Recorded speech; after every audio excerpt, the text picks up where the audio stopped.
சென்னை அரசு ஓமந்தூரார் பன்னோக்கு உயர் சிறப்பு மருத்துவமனையில் கடந்த 4.5 ஆண்டுகளில் 20,000 இருதய இடையீட்டு சிகிச்சைகள் மற்றும் 500 ரொபாட்டிக் அறுவை சிகிச்சைகள் வெற்றிகரமாக நடைபெற்றுள்ளதைத் தொடர்ந்து சுகாதாரத்துறை அமைச்சர் மா சுப்பிரமணியன் தலைமையில் பாராட்டு விழா நடைபெற்றது.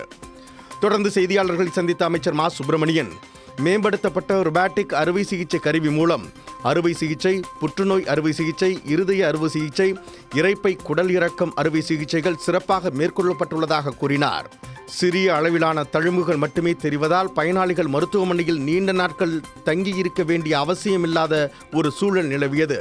பயிற்சி பெற்ற மருத்துவர்களை பயன்படுத்தி ரொபாட்டிக் அறுவை சிகிச்சை மூலம் இங்கு பாராட்டுகளை பெற்றிருக்கக்கூடிய மருத்துவர்கள் திறந்து வைக்கப்பட்டுள்ள நாளிலிருந்து இதுவரை இந்த 2.5 ஆண்டுகளில் 500 சிகிச்சைகளை வெற்றிகரமாக மேற்கொண்டு சாதனை படைத்துள்ளதாகவும், மேலும் இந்த பன்னோக்கு மருத்துவமனையில் கடந்த ஆண்டுகளுக்கு முன்னால் 600 முதல் 700 புற பயனாளர்கள் தினந்தோறும் பயன்பாட்டுக்கு வந்த நிலை மாறி தற்போது 2500 பேர், அதிலும் குறிப்பாக 700க்கும் மேற்பட்டோர் இருதயவியல் பாதிப்போடும் தினந்தோறும் இந்த மருத்துவமனைக்கு வருவதாகவும் அமைச்சர் மா சுப்பிரமணியன் கூறினார்.